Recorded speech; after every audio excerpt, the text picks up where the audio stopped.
Good morning, everyone. This is Rajesh Shariyar and welcome to my YouTube channel that is the Rankers Academy. आज हम लोग अपन class 12th chemistry का chapter 4 शुरू कर रहे हैं। कुछ देर का डिलेड हुआ था लेक्चर अपलोड में ड्यू टू सम रीजंस, तो अब हम लोग कंटिन्यू करेंगे, ठीक है। तो क्लास 12th केमिस्ट्री का चैप्टर 4 जो है वो हमारा केमिकल काइनेटिक्स है। थोड़ा सा एसी का आवाज़ प्रॉब्लम कर रहा होगा तो थोड़ा सा एडजस्ट कर लीजिए। यूज़ हेडफोन्स या लेड जो भी है आपके पास वो यूज़ करिए ताकि आप लोगों को आवाज़ क्लियर आ सके, ठीक है।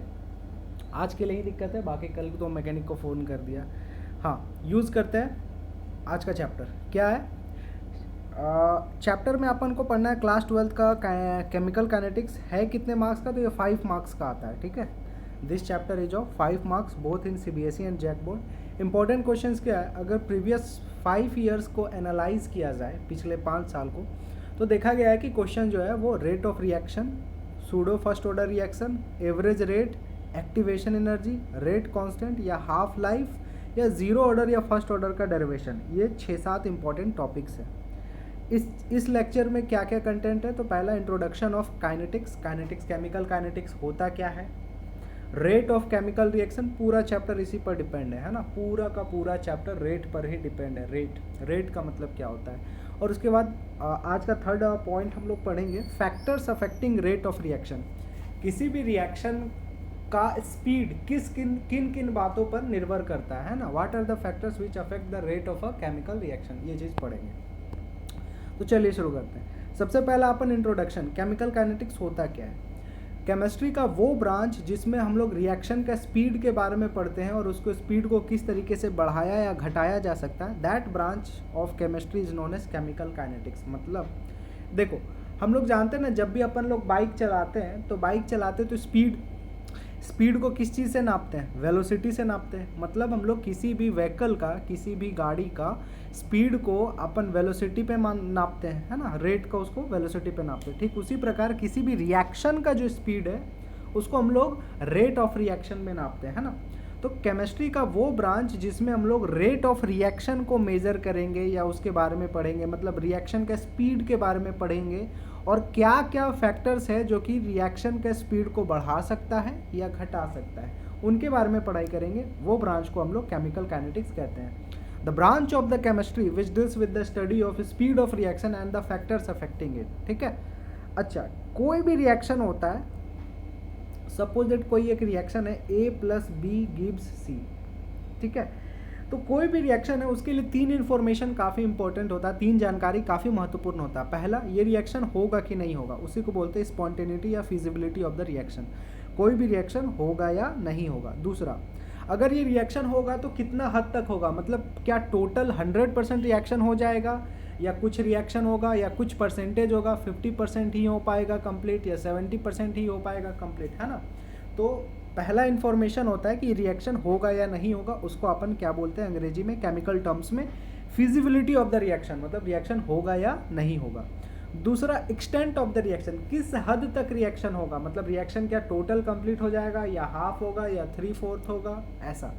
और थर्ड इन्फॉर्मेशन जो हम लोग को चाहिए होता है किसी भी रिएक्शन का, वो होता है स्पीड ऑफ द रिएक्शन, कि रिएक्शन जो है वो किस स्पीड से हो रहा है।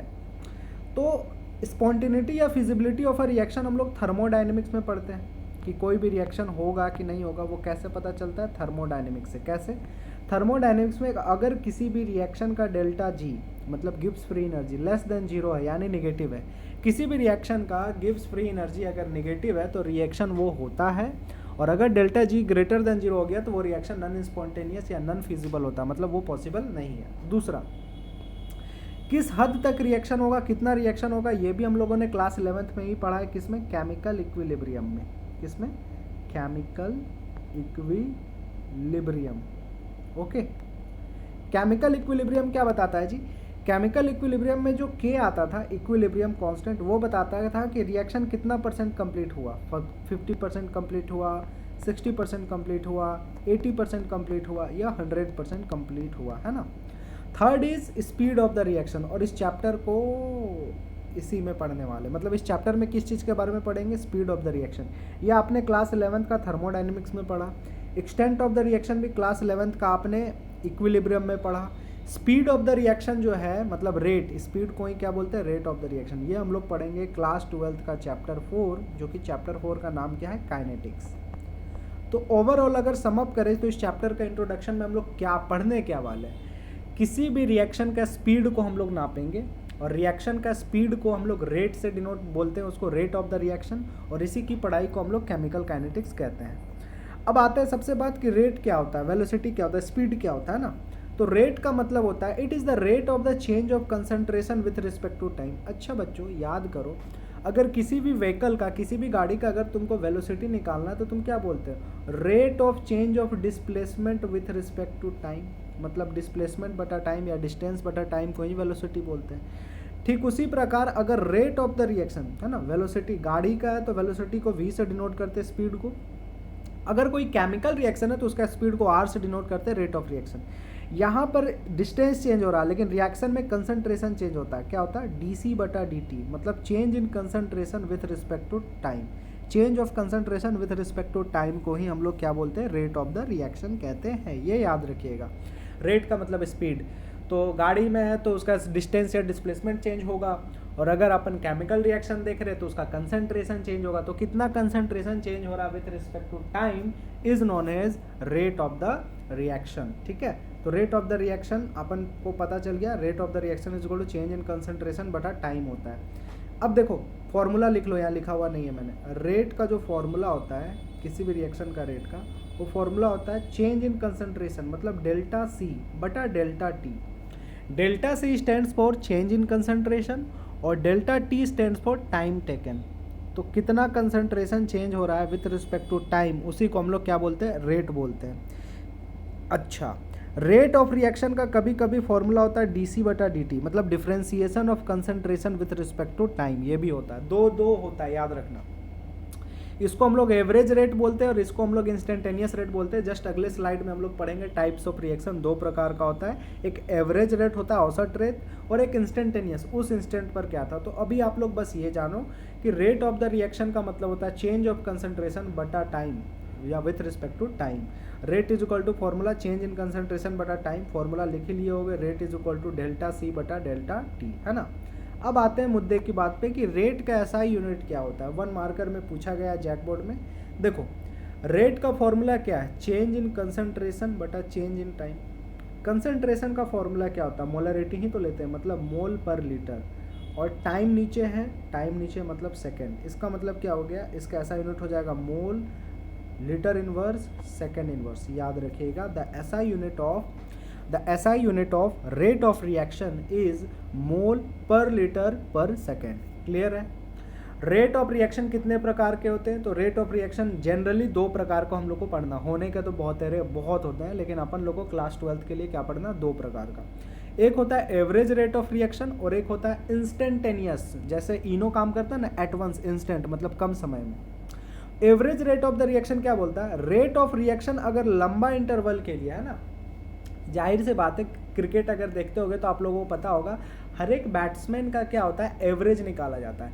एवरेज का मतलब जितना मैच खेला और जितना रन बनाया होगा, तो जितना रन बनाया होगा डिवाइडेड बाय टोटल मैच खेला, उसको डिवाइड कर देते हैं तो उसको एवरेज हमारा निकल जाता है। औसत 40 का औसत है, मतलब हर एक मैच में लगभग 40 रन बनाता है, लगभग 40 रन बनाता है। एवरेज तभी निकलता है जब जनरली हम लोग क्या करते हैं, एक से ज़्यादा मैच खेल रहे हैं, है ना, तभी एवरेज निकालते हैं जनरली। अब देखो, तो यहाँ भी वही कंसेप्ट है। रेट ऑफ रिएक्शन में भी एवरेज तभी लेते हैं जब लॉन्ग इंटरवल के लिए मेजर कर रहे हैं, लॉन्ग इंटरवल के लिए, है ना। मतलब क्या हो गया, मान लो कि टाइम बराबर 0 सेकेंड पे कंसंट्रेशन जो है किसी का था 1 मोलर, और टाइम बराबर 10 सेकेंड पे कंसंट्रेशन हो गया 0.2 मोलर। ठीक है, घट गया। तो देखो टाइम जो है वो इंटरवल पे बहुत ज़्यादा लॉन्ग इंटरवल पे, मतलब जब भी जनरली सोचो ना केमिस्ट्री के टर्म्स में कि 1 सेकेंड से बड़ा या लंबा कोई भी लॉन्ग इंटरवल हो जाएगा, उस पर जब रेट ऑफ रिएक्शन निकालेंगे तो वो हो जाएगा एवरेज रेट। इसी केस में अगर टाइम बराबर 0 सेकेंड पे कंसंट्रेशन दे रखा है 1 मोल और टाइम बराबर 1 सेकेंड पे कंसंट्रेशन दे रखा है 0.5 मोल, तो इसको बोलेंगे इंस्टेंटेनियस, जस्ट अगला, है ना। ऐसे भी सोच सकते हो कि देखो एवरेज रेट का मतलब क्या हो गया, ये ग्राफ समझो, इस ग्राफ में एवरेज रेट का मतलब क्या हो गया कि पूरा अपना रिएक्शन कंप्लीट होने पे उसका औसतन स्पीड क्या था।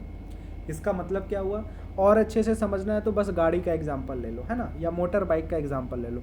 सपोज दैट आप मोटर बाइक चला रहे हो, आप जो है आधा घंटा में फ्रॉम अपने सिटी से मतलब फुसरो से suppose that Bokaro steel city आप लोग गए, तो हाफ आवर्स आपने लगाया, तो आपका एवरेज स्पीड क्या होगा, यहाँ से आपका जो भी डिस्टेंस होगा बोकारो का वो डिस्टेंस ले लो बटा टोटल टाइम निकाल लो, वो तुम्हारा औसतन स्पीड था। तो मान लो तुम्हारा औसतन स्पीड 60 आया, तो एवरेज स्पीड 60 आया, क्या इसका मतलब ये है कि तुम्हारा हर एक टाइम पे स्पीड 60 था? नहीं, इसका मतलब ये नहीं है। इंस्टेंटेनियस का मतलब जब अगर तुमको रोड खाली मिला होगा तो तुम 100 भी चाप दिए होगे, 90 भी आपने स्कोर किया होगा, 80 भी स्कोर किया होगा, ट्रैफिक मिला, गड्ढा मिला, रोड खराब था तो 40 भी किया, है ना। तो एवरेज का मतलब होता है मोटे तौर पर। तो ठीक उसी प्रकार आप रिएक्शन के लिए भी समझिए, मोटे मोटे तौर पर मतलब लॉन्ग इंटरवल ऑफ टाइम के लिए जो रेट ऑफ रिएक्शन होता है उसको एवरेज बोलते हैं। एवरेज रेट ऑफ रिएक्शन का फॉर्मूला क्या होता है, एवरेज रेट ऑफ रिएक्शन के लिए डेल्टा यूज होता है, डेल्टा सी बटा delta T, change in concentration बटा चेंज इन टाइम, ठीक है। दूसरा क्या होता है जी, दूसरा होता है इंस्टेंटेनियस रेट। इंस्टेंटेनियस रेट का मतलब क्या होता है कि अगर हम रेट ऑफ रिएक्शन निकाल रहे स्मॉल इंटरवल टाइम में, मतलब उस इंस्टेंट पर, मान लो गाड़ी वाला ही एग्जाम्पल पे आ जाओ, आपको आधा घंटा लगा था, मतलब 0 मिनट से 30 मिनट लगा था सपोज दैट बोकारो पहुंचने में, रीच करने में, तो हम बोलेंगे 15वां मिनट पर आपका क्या स्पीड था, 10th मिनट पर आपका क्या स्पीड था, 5th मिनट पर क्या, मतलब उस इंस्टेंट पर आपका स्पीड क्या था, वो इंस्टेंटेनियस स्पीड होगा। ठीक उसी प्रकार किसी भी केमिकल रिएक्शन में उस टाइम पर या शॉर्ट टाइम इंटरवल पर क्या स्पीड था उसको हम लोग इंस्टेंटेनियस रेट कहते हैं। फॉर्मूला क्या होता है जी, इसका फॉर्मूला होता है rate is equal to instantaneous rate is equal to d by d t. यानी अंतर क्या है, बस यही अंतर है कि उसका फॉर्मूला में डेल्टा सी बटा डेल्टा टी होता है। तो डेल्टा हम लोग किसके लिए यूज़ करते हैं, डेल्टा हम लोग यूज़ करते हैं for long in time interval, और डी सी बटा डी टी डिफ्रेंसिएशन कब यूज करते हैं, शॉर्ट टाइम इंटरवल के लिए, है ना। चलिए नेक्स्ट आते हैं रेट ऑफ अपीयरेंस और रेट ऑफ डिसअपीयरेंस। अपीयरेंस का मतलब क्या होता है, केमिस्ट्री के चैप्टर 4 केमिकल काइनेटिक्स में अपीयरेंस यूज़ किया जाता है प्रोडक्ट के लिए और डिसअपीयरेंस यूज किया जाता है रिएक्टेंट के लिए। मतलब मान लो ना कि कोई रिएक्शन है A plus b gives C, आपको पता है कि A और B क्या है, रिएक्टेंट है, और C क्या है, प्रोडक्ट है। जैसे ही रिएक्शन शुरू होगा A और B मिल करके क्या बनाना शुरू कर देगा, C बनाना शुरू कर देगा। मतलब रिएक्टेंट का कंसंट्रेशन कम होने लगेगा, ये खत्म होने लगेगा, और प्रोडक्ट का कंसंट्रेशन क्या होने लगेगा, बढ़ने लगेगा। जनरली किसी भी रिएक्शन में यही होता है, रिएक्टेंट खत्म होते जाता है, खत्म होते जाता है, और प्रोडक्ट बढ़ना शुरू हो जाता है, ठीक है। तो जो चीज़ खत्म होता है उसको हम लोग डिसअपीयरेंस बोलते हैं, और जो चीज़ इंक्रीज होता करता है उसको हम लोग अपीयरेंस बोलते हैं। तो आपको यहाँ से पता चल गया कि डिसअपीयर मतलब खत्म कौन होता है, वो होता है आपका रिएक्टेंट। तो रिएक्टेंट के लिए क्या रेट निकलेगा, अपीयरेंस का कि डिसअपीयरेंस का, आंसर है सर डिसअपीयरेंस का। प्रोडक्ट का कंसंट्रेशन रिएक्शन के स्पीड, मतलब जैसे जैसे रिएक्शन बढ़ते जाएगा प्रोडक्ट का कंसंट्रेशन भी बढ़ता जाता है। तो अपीयरेंस किसके लिए निकालेंगे, प्रोडक्ट के लिए निकालेंगे। ऐसे नॉर्मल एग्जांपल ले लेते हैं, मान लेते हैं hydrogen plus oxygen gives H2O, ठीक है। ये 2 ग्राम और ऑक्सीजन 16 दूनी 32 ग्राम, और ये कितना हो गया, 2H2O होता है ना, 2 यहाँ भी लगता है, 4 हाँ बैलेंस हो गया, ये हो गया 36 ग्राम। इस तरीके से ये बैलेंस रिएक्शन होता है। तो सोचो जब रिएक्शन ये कब होगा, 2 ग्राम पानी, 2 नहीं 4 ग्राम हो जाएगा, 4 ग्राम पानी plus 32 gram of oxygen gives 36 gram of water. ये कब होगा, जब रिएक्शन पूरा कंप्लीट हो गया। मान लो रिएक्शन शुरू नहीं हुआ, जब रिएक्शन शुरू ही नहीं हुआ है तो सिर्फ हाइड्रोजन और ऑक्सीजन है, मेरा वाटर बना है नहीं, 0। मतलब रिएक्शन का शुरुआत में प्रोडक्ट का कंसंट्रेशन 0 होता है, जैसे जैसे रिएक्शन बढ़ने लगता है प्रोडक्ट का भी कंसंट्रेशन बढ़ते जाता है और लास्ट में मैक्सिमम पर पहुंच जाता है। इससे क्या पता चला, डिसअपीयरेंस किसके लिए निकलता है, रिएक्टेंट के लिए। अपीयरेंस किसके लिए निकलता है, प्रोडक्ट के लिए। डिसअपीयरेंस मतलब खत्म होना, कम होना। रिएक्टेंट हमेशा कम होता है, प्रोडक्ट हमेशा टाइम के साथ बढ़ता जाता है। तो क्या है अंतर, देखो अभी भी फॉर्मूला वही है ना, बस आपको इंक्रीज और देखो चेंज पढ़ना है ना, रेट का मतलब हमेशा होता है चेंज इन कंसंट्रेशन बटा टाइम, ये तो हमेशा होता है फॉर्मूला, ये याद रखो। डी बाई डी टी याद नहीं रखना क्योंकि यूज़ नहीं होगा, वो ग्रेजुएशन में यूज होता है, बस आपको जानना था कि इंस्टेंटेनियस भी होता है। अब देखो ये कंसंट्रेशन रिएक्टेंट के लिए भी हो सकता है और प्रोडक्ट के लिए भी हो सकता है। अगर हम रिएक्टेंट के लिए ले तो रिएक्टेंट का कंसंट्रेशन हमेशा घटता है, इसलिए माइनस लगाएंगे, माइनस डेल्टा सी बटा डेल्टा टी। तो ये क्या हो गया, रेट ऑफ डिसअपियरेंस हो गया। और किसी भी चीज़ का अगर प्लस में ले लिया मतलब उसका कंसंट्रेशन बढ़ रहा है, मतलब ये रेट ऑफ डिसअपियरेंस हो गया माइनस वाला, और प्लस वाला क्या हो जाएगा, रेट ऑफ अपियरेंस। इससे क्या पता चलता है कि जब भी प्रोडक्ट का अगर हमको रेट निकालना है तो वो हमेशा प्लस आएगा, क्योंकि उसका रेट हमेशा बढ़ता जाता है। और जब भी हम लोग रिएक्टेंट का रेट निकालेंगे वो हमेशा माइनस जाएगा, क्योंकि रिएक्टेंट का रेट हमेशा घटता जाता है। ठीक है, चलिए पेज लेफ्ट इंटेंशनली था। नेक्स्ट है numericals regarding rate of reaction. Rate of reaction के लिए क्या न्यूमेरिकल्स है, आपको पता है रेट ऑफ रिएक्शन का मतलब ही होता है भाई क्या, that is speed of the reaction. और आपको रेट ऑफ रिएक्शन में हमेशा आपको क्लास 12th बेसिस पर एवरेज रेट निकालना है। क्या निकालना है, एवरेज रेट, औसतन रेट। एवरेज रेट का क्या फॉर्मूला होता है, R average is equal to होता है डेल्टा सी बटा डेल्टा टी, है ना। तो क्या दे रखा है, एग्जाम्पल नंबर 1 आपका एनसीईआरटी से ही डाटा लिया गया। From the table given below calculate the average rate of the reaction in each step. हर एक स्टेप का आपको एवरेज रेट निकालना है ना। टाइम बराबर 0 सेकेंड पे कंसंट्रेशन था 0.100 मोल। टाइम जैसे ही 50 सेकेंड हुआ कंसंट्रेशन 0.0905 हो गया। टाइम 100 हुआ 100 सेकेंड तो 0.0820 हो गया। टाइम 150 सेकेंड हुआ तो 0.7। तो आपको दिख रहा है कि जैसे जैसे टाइम बढ़ रहा है इसका कंसंट्रेशन कम होता जा रहा है। तो आप समझ जाना चाहिए कि जैसे जैसे टाइम बढ़ रहा कंसंट्रेशन कम हो रहा, मतलब ये रिएक्टेंट का कंसंट्रेशन है। किसका कंसंट्रेशन है, रिएक्टेंट का, है ना। थोड़ा मोड़ा समझ में आना चाहिए। और अगर टाइम के साथ कंसंट्रेशन बढ़ रहा है तो वो प्रोडक्ट का कंसंट्रेशन होगा। हालांकि इस नॉलेज का, इस इन्फॉर्मेशन का हमें यूज़ नहीं करना है इसमें सॉल्व करने में, क्योंकि यूज़ ही नहीं। बस आपको ये पता होना चाहिए कि जब भी घटता है इसका मतलब ये रिएक्टेंट है ना। अब देखो होता है क्या, हमको average rate of the reaction निकालना है। कैसे निकालते हैं, एवरेज रेट निकालने का फॉर्मूला होता है डेल्टा सी बटा डेल्टा टी, यही होता है ना। तो सबसे पहले आते हैं फ्रॉम ईच स्टेप, हर एक स्टेप में, मतलब आपको पहला स्टेप में 0 से 50 सेकंड के लिए निकालना है, सेकंड स्टेप में 50 से 100 सेकंड के लिए निकालना है, थर्ड स्टेप में 100 से 150 के लिए निकालना है, फोर्थ स्टेप में 150 से 200 सेकंड के लिए निकालना है, फिफ्थ में 300, फिर 400, फिर 400 से 700, ऐसे करके निकालना है। ठीक है, मैं 2 निकाल दे रहा हूँ, आप लोग निकाल लीजिएगा। तो हम लोग निकाल रहे हैं फ्रॉम 0 से लेकर के 50 सेकेंड तक। R इज इक्वल टू होता है डेल्टा सी बटा delta T. Change in concentration, change in concentration का मतलब होता है final concentration minus initial concentration. तो 0 से 50 मतलब 50 सेकेंड पे फाइनल कंसंट्रेशन कितना, 0.0905 माइनस इनिशियल कंसंट्रेशन कितना था 0 पे, मतलब 50 पे इतना कंसंट्रेशन और 0 पे 0.100। ठीक है, whole divided by time. Time का कितना गैप आया, 0 से 50 का मतलब कितने का है, 50। अब इसको सॉल्व करो। अब आपको पता है कि 0.100 में माइनस कर दो 0.0905 तो क्या आएगा आंसर, आंसर आएगा इसका आपका 0.0095 होल डिवाइडेड बाई 50 कर दो, 50 से डिवाइड कर दो तो कितना आ गया, इसका आंसर आ गया तुम्हारा, इसका आंसर आ गया, दूसरे कलम से लिख देता हूँ ग्रीन से, इसका आंसर आया तुम्हारा 0.00030 है ना, और 19 ये आ गया। ऐसा यूनिट क्या लिखोगे, मोल पर लीटर पर सेकंड, मैंने लीटर का पावर -1 सेकंड का पावर -1। बड़ा आसान सा है, क्या करना है जी, 50 से 100 पे निकालेंगे तो कंसंट्रेशन 100 का ले लेंगे, -50 का ले लेंगे तो दोनों का कंसंट्रेशन ले लेंगे, बटा टाइम 50 से 100 का मतलब 50 से डिवाइड कर देंगे। ठीक है, जब 100 से 150 का निकालेंगे तब क्या होगा, 150 पे जो कंसंट्रेशन है माइनस 100 पे जो कंसंट्रेशन है दोनों को माइनस कर देंगे, बटा टाइम 100 से 50 कितने का इंटरवल है, 50 का। तो दिख रहा है यहाँ भी 50 का इंटरवल है, यहाँ 100 का है तो बटा 100 कर देना, यहाँ 100 का इंटरवल है तो बटा 100 कर देना, यहाँ 300 का इंटरवल है तो बटा 300 कर देना, आंसर आ जाएगा।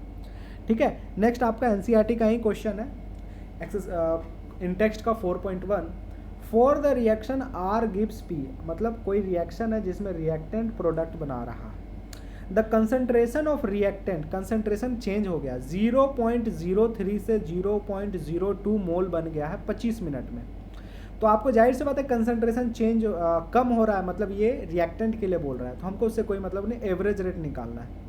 एवरेज रेट का मतलब क्या होता है, डेल्टा सी बटा डेल्टा टी। इसको और तोड़ दो तो C2 माइनस C1 बटा टाइम, है ना, या change in time. C2 delta c का मतलब चेंज इन कंसंट्रेशन, कितना बदलाव आया।